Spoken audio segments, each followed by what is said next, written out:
बिलासपुर गांव की सुबहें हमेशा किसी पुराने गीत की तरह धीमी धीमी खुलती थीं। उसी गांव में एक व्यक्ति था, बाबा गोपाल। वो साधारण रूप के थे, सफेद धोती कुर्ता, लंबी दाढ़ी, माथे पर तिलक। गांव वालों के लिए वो वरदान थे। हर दशहरे पर पूरा गांव उनकी खिचड़ी के लिए इकट्ठा होता। बाबा जी की जय हो बाबा जी। बाबा जी, आज की खिचड़ी का इंतजार तो पूरे गांव को रहता है। तो बन गई। अपनी इसी प्यार की वजह से लोग उन पर जान छिड़कते थे। लेकिन इसी बीच एक खबर गांव में आग की तरह फैल गई। गांव का एक लड़का रमेश अचानक से गायब हो गया था। उसकी माँ रोते हुए बाबा के पास आई। बाबा जी, मेरा बेटा कहीं मिल नहीं रहा है। शांति रखो बेटा, डर से कुछ नहीं मिलेगा। आखिरी बार कहाँ देखा? खेत में, और फिर उसके बाद देखा ही नहीं। इतना सुनकर बाबा ने आंखें बंद कर लीं, मानो उन्हें पता चल गया था कि अब रमेश कभी नहीं आने वाला। फिर भी उन्होंने गांव वालों से जंगल की तरफ ढूंढने के लिए कहा। जंगल की तरफ ढूंढो, शायद वहीं गया हो। बाबा की बात सुन सब गांव वाले जंगल गए, लेकिन रमेश का कोई पता न चला। कुछ दिन बाद खोज बंद कर दी गई। चौपाल में लोग बातें कर रहे थे। अरे राम जाने रमेश कहाँ चला गया। हाँ भाई, सही कहा। पता नहीं उसे आसमान निकल गया या जमीन खा गई। कुछ महीनों बाद और लोग गायब हुए। डर का माहौल बढ़ा और लोगों ने शाम को घरों से निकलना बंद कर दिया। फिर एक दिन पंचायत बुलाई गई। भाइयों बहनों, समस्या गंभीर है। कई लोग गायब हो चुके हैं। हमें घरों की सुरक्षा साझा करनी होगी और पीड़ित परिवार को सहायता पहुंचानी होगी। हाँ, हम तैयार हैं। हाँ, हम तैयार हैं भैया। हाँ, मुखिया जी तैयार हैं। बाबा रोज मंदिर जाते, बच्चों को आशीर्वाद देते और लोगों के दुख बांटते। ऐसे माहौल में गांव के 4 दोस्त एक दूसरे के साथ खड़े थे। अरे यार, लोगों का इस तरह से गायब होना सही नहीं लग रहा है। इसमें कुछ तो गड़बड़ है। सही कहा यार, पुलिस भी उन लोगों को ढूंढ नहीं पाई है। आखिर गायब कहाँ हो गए वो लोग? तो क्या करें, अब उन्हें क्या जंगल में जाके ढूंढे क्या? हाँ, हमें वहीं जाकर सच का पता लगाना चाहिए। यार मैंने तो मजाक में कहा था यार तुम लोग ना सच मान लेते यार मेरी हर बात। और रात को जंगल जाने का प्लान बनाया। गलियां सुनसान होते ही रवि, मोहन, सुरेश और पप्पू चुपचाप जंगल की तरफ बढ़ने लगे। यार अबे ओए सुनना, वापस चलते हैं यार। ओए रवि, वापस चल यार, मुझे ना बड़ा डर सा लग रहा है यार। देख भाई, कोई कुछ आवाज भी आई। अबे यार, अबे तू डर क्यों रहा है? अबे तूने तो कहा था ना आने के लिए, अब तू डर क्यों रहा है ये बता। और भाई रही आवाजों की बात, तो मुझे लगता है कि जंगल में शेर, भालू, चीता जो है शाम की सैर को निकले होंगे, तभी आ रही थी तेरे को आवाज। हंसी मजाक करते हुए वो चारों जंगल पहुंच गए। चारों तरफ अंधेरा, पत्तों की सरसराहट और ठंडी हवा माहौल को और डरावना बना रही थी। तभी झाड़ी के पीछे हल्की सी आवाज आई। अरे यार, उस झाड़ी के पास कुछ तो है यार। चारों धीरे धीरे आगे बढ़ने लगे। अबे ओए यार, ओए भाई मोहन, देख भाई, मुझे पहले भी आवाज आई थी। तुम मजाक बना रहे थे, मैं सच कह रहा हूँ भाई। चलते हैं यार यहाँ से, कल सुबह आएंगे ना यार। सब धीरे धीरे झाड़ी के पीछे पहुंचे और सामने का नजारा देख सन्न रह गए। उनके सामने चांदनी में एक आधा नर और आधा पशु दानव खड़ा था, जिसके मुंह से खून टपक रहा था। पप्पू चीख पड़ा। अबे यार, ये क्या देख लिया? अबे भागो भाई, अबे भागो। सभी वहां से जान बचाकर भागने लगे। डर क्या होता है आज उन्हें सही मायनों में पता चला था। अगली सुबह उन चारों ने गांव की चौपाल में सबको ये बात बताई। क्या हुआ? तुम सबने इतने आनंद फानन में पंचायत क्यों बुलाई भैया? बताते हैं सरपंच जी, पहले बाबा को तो यहाँ आने दीजिए। कि तभी वहाँ पर बाबा आते हैं और लोग उनकी जय जयकार करने लगते हैं। बाबा की जय हो, बाबा की जय हो, जय हो बाबा जी की जय हो। प्रणाम बाबा जी, प्रणाम। हाँ बताओ बेटा, हाँ, मुझे क्यों बुलाया है? बाबा जी, हम आप सभी को ये बताना चाहते हैं कि गांव के जंगल में एक दानव रहता है जिसका आधा शरीर मनुष्य का है और आधा पशु का। मोहन की बातें सुनकर सब हैरान और परेशान हो गए। हाँ? और ये बात तुम्हें कैसे पता लगी बरखुरदार? क्योंकि कल रात हम उस जंगल में गायब हुए लोगों का राज जानने गए थे। हाँ, और तभी हमने देखा कि एक दानव जंगल में घूम रहा है। हाँ? मतलब गांव के लोग उस दानव की वजह से गायब हो रहे हैं क्या? बाबा जी, अब आप ही हमारा सहारा हो, बताओ कुछ उपाय। लेकिन सोचने वाली बात यह है ना कि इतने सालों से वो हमें दिखा क्यों नहीं, फिर कल ही क्यों दिखाई दिया वो? हाँ, क्योंकि वो वापस आ गया है। क्या मतलब वापस आ गया है? बहुत साल पहले गांव में ऐसी ही घटनाएं हुआ करती थी। दानव लोगों को ले जाता था, परंतु फिर उसे मंत्र जाप से बांध दिया गया था। पर अब लगता है कि वो मुक्त हो गया है। बाबा की बातें सुन सब डर गए। पप्पू कांपते कांपते बेहोश हो गया।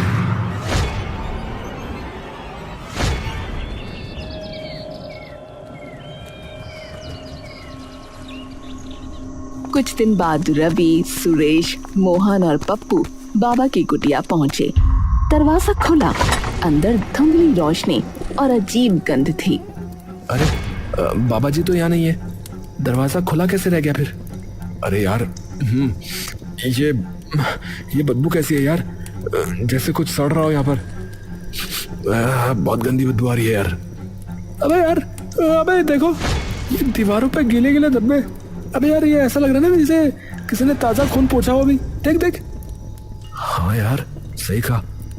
ओए, और ये जमीन पे क्या है यार? किसी चीज की जली हुई राख लग रही है। तो क्या है ये?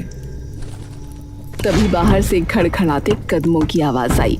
चारों एकदम चुप हो गए। बाबा कुटिया में प्रवेश करते हैं और चारों को कुटिया में देख चौंक जाते हैं।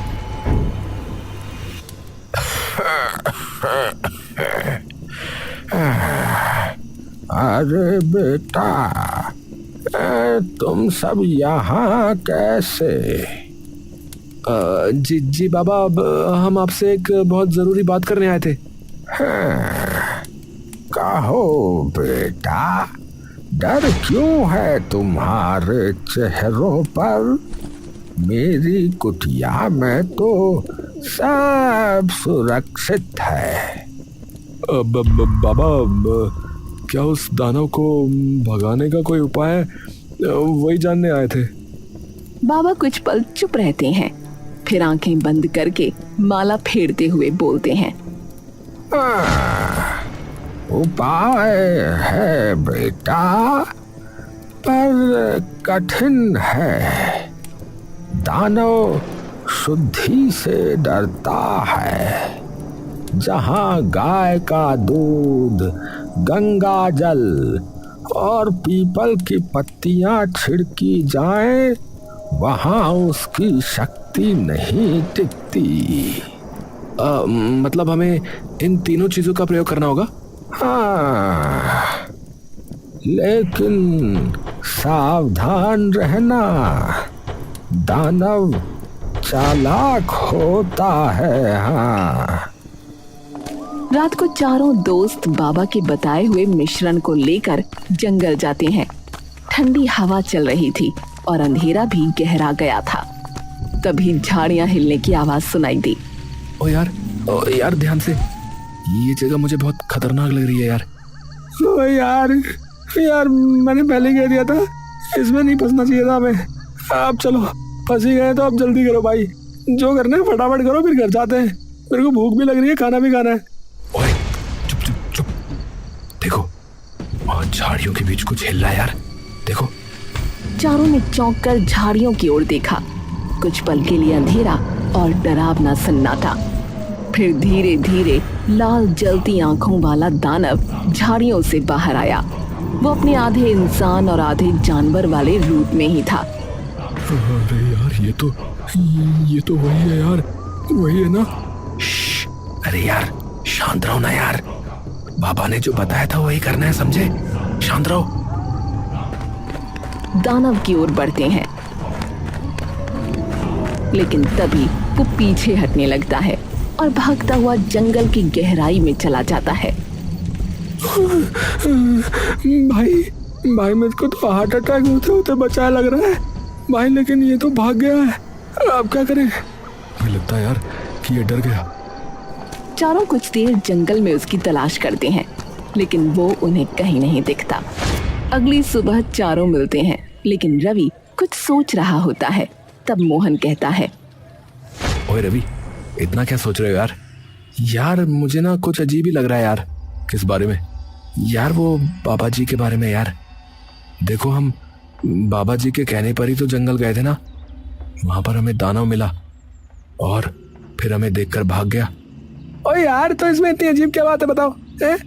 बाबा ने वो मिश्रण जो बताया था शायद उसी को देख के भाग गया होगा यार, मैं बता रहा हूँ। हाँ, लेकिन उसका तो हमने प्रयोग भी नहीं किया, फिर उसे कैसे पता चला कि हम कुछ लेकर आए हैं? बताओ, बोलो बोलो।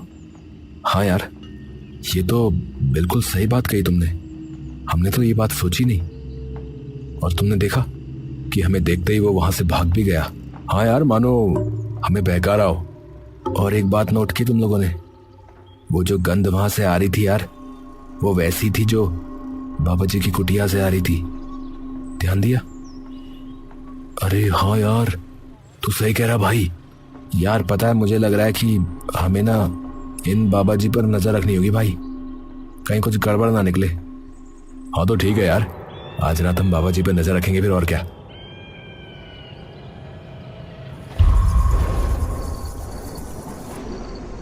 चारों दोस्तों की इस ओर सहमति बनी और रात में वो बाबा की कुटिया के पास गए। उन्होंने देखा कि बाबा कहीं जा रहा है। वो चारों उसके पीछे पीछे जाने लगे। ओए यार, ये बाबा जी इतनी रात को जंगल में क्यों जा रहे हैं यार? अबे पता नहीं यार, अब तो पीछा करके देखना पड़ेगा और तभी पता चलेगा कि क्यों जा रहे। चारों बाबा का पीछा करने लगे। एक जगह पर बाबा रुका और बैठकर एक हांडी में खिचड़ी बनाने लगा। वो मंत्र भी पढ़ रहा था और सबसे हैरानी की बात कि उसके पास वही लड़का बैठा था जिसे गांव कई दिन से खोया हुआ मान रहा था। शरीर बदल चुका था, झुर्रियां, कमजोर आंखें। ये देखकर चारों का हृदय कांप उठा। ओ यार भाई ये तो रमेश है यार, ये अभी तक जीवित है क्या? ओ भाई यार, मतलब गांव के आदमी गायब नहीं हो रहे थे भाई, बाबा उनको गायब कर रहा था। ये बाबा तो नकली बाबा है भाई। तभी बाबा ने खिचड़ी उस लड़के को खिलाई और वो लड़का तड़पा। उसकी उम्र तेजी से बढ़ी और बूढ़ा होकर उसकी जान निकल गई। वहीं बाबा के चेहरे पर जीवन लौट आया। उसकी शक्ति फिर तरोताजा हो गई। ये दृश्य देखकर चारों सदमे में आ गए। भाई ये इंसान नहीं है भाई, ये बाबा कुछ नहीं है भाई, ये कोई बहरूपिया है, ये भाई कुछ और ही है भाई। अरे यार भाई चुप रहो, वो सुन लेगा। और सुनो, हमें ये सब बात ना यार गांव वालों को बतानी होगी भाई। पर यार किस तरह से? लोग जो है ना बाबा जी की इज्जत करते हैं भाई, कोई यकीन नहीं करेगा हमारी बातों में, बता रहा हूँ। अरे यार ठीक है, चलो अभी चलते हैं यहाँ से, कल देखते ना। चारों वहां से वापस आ गए।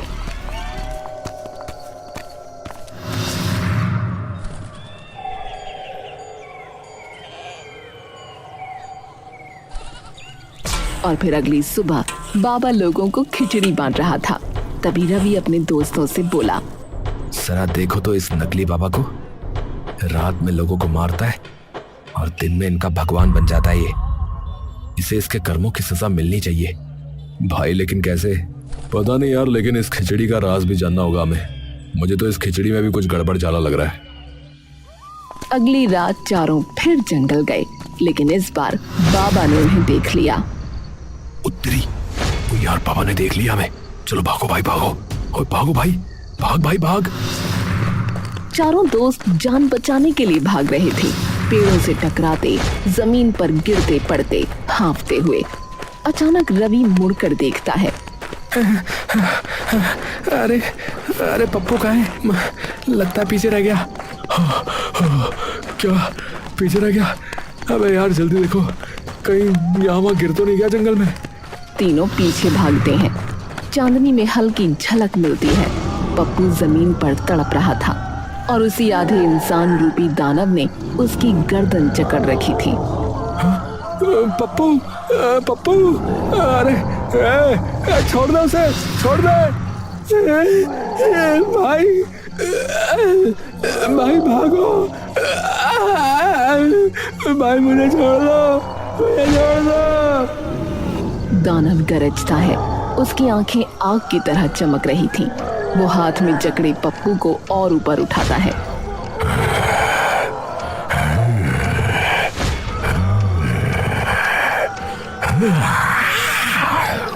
नहीं नहीं नहीं यार, यार हमें कुछ करना होगा यार, हमें कुछ करना होगा। अबे भाई क्या करेंगे, क्या करेंगे बता? उसके सामने गए तो हम भी मर जाएंगे भाई।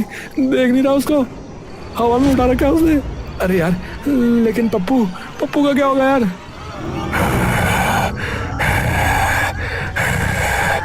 कोई पास आया तो इसका खून, हाँ तो इसका खून अभी यही बहा दूंगा।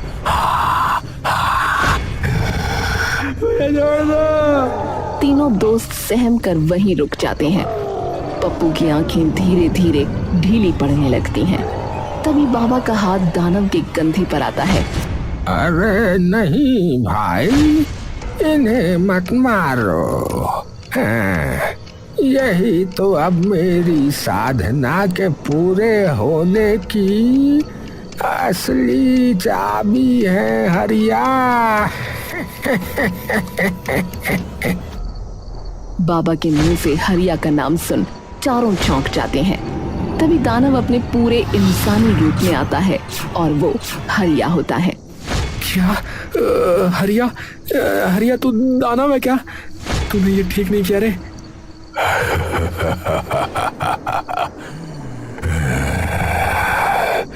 क्या ही कर लोगे अब, क्या कर लोगे? दानव हो या मनुष्य, तूने गांव से जो गद्दारी की है उसका हिसाब तुझे चुकाना होगा।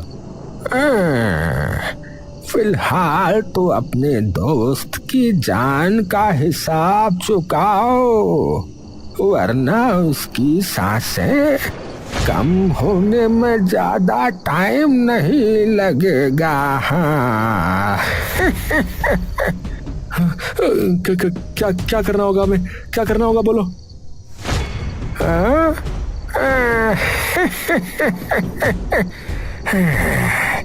ये हुई ना बात।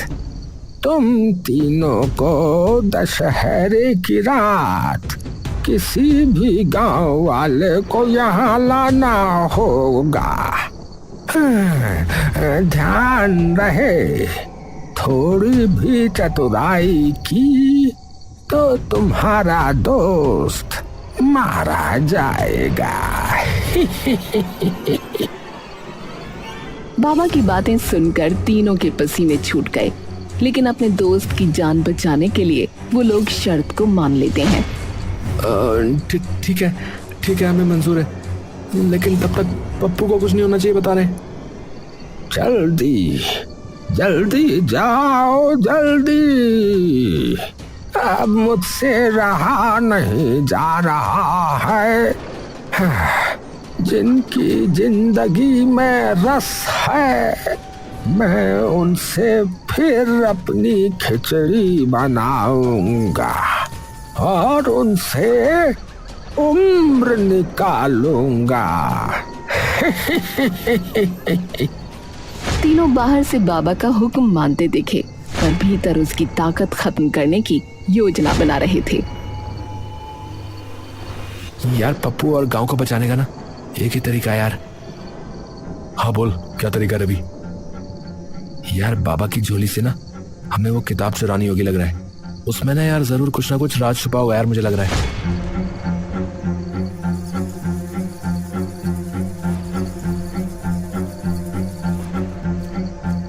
रात में बाबा के चले जाने पर वो झोले के पास पहुंचे।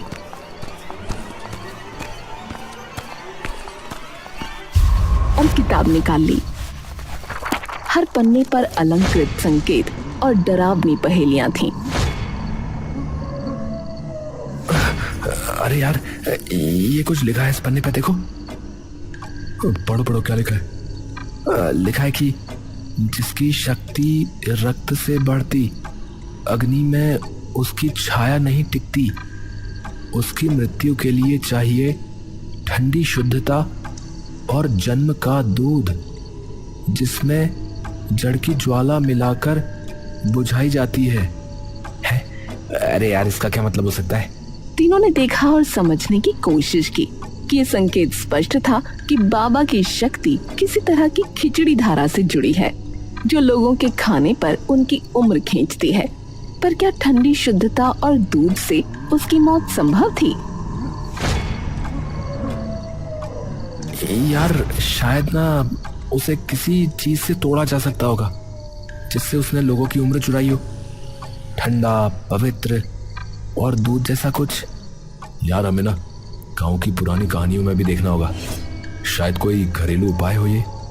वो किताब में और पढ़ते गए। हर पन्ना किसी तरह की पहेली और संकेतों से भरा था।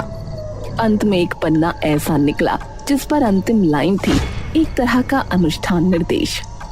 यार इसमें लिखा है, खिचड़ी की हांडी उलटकर दूध मिलाओ और उन आत्माओं को पुकारो जिनके साथ उन्होंने व्यापार किया।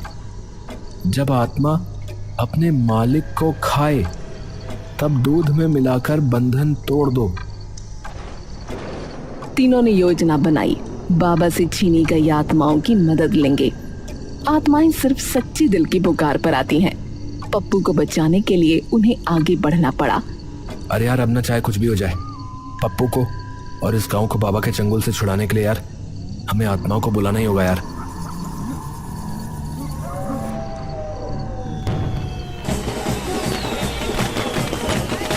दशहरे वाले दिन ढोल नगाड़े बज रहे थे। लोग उत्साह में डूबे थे।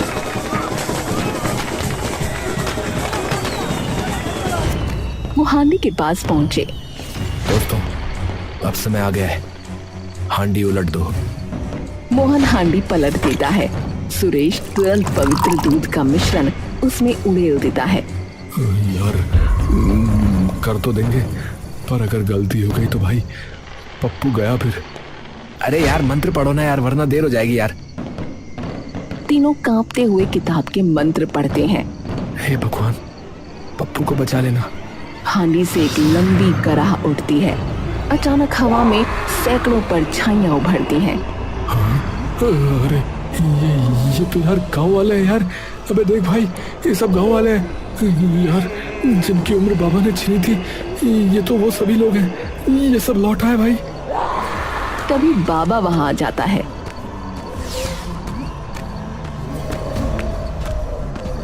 और वो आत्माएं उसकी तरफ लपकती हैं।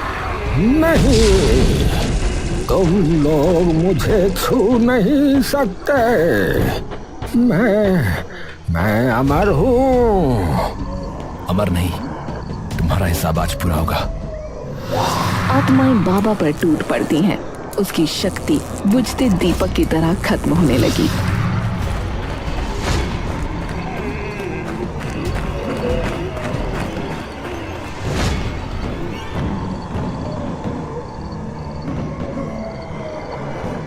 तभी बाबा अचानक पप्पू को खींच लेता है। उसकी आंखें लाल चमकती हैं। मेरी खिचड़ी गिराई, याद रखो अमरता के लिए बलिदान चाहिए। ये लड़का अब मेरा है। भाई भाई बचाओ भाई। तभी हरिया अपने आधे दानव रूप में बाबा को बचाने जाता है।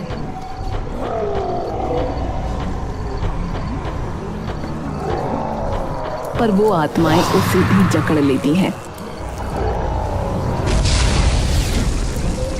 बाबा भी तड़पता है। उसकी चीखें दरिंदों जैसी गूंजती हैं और बाबा की चमक धीरे धीरे मिटने लगती है। अरे भाई देखो, उसकी शक्ति बुझ रही है। हाँ भाई, उसकी शक्ति कम हो रही है और लगता है ये नकली बाबा अब खत्म हो गया है, जो अब कभी नहीं लौटेगा। बाबा तड़पते हुए चीखता है। उसका शरीर सिकुड़ता जाता है। नहीं, मैं नहीं मिट सकता।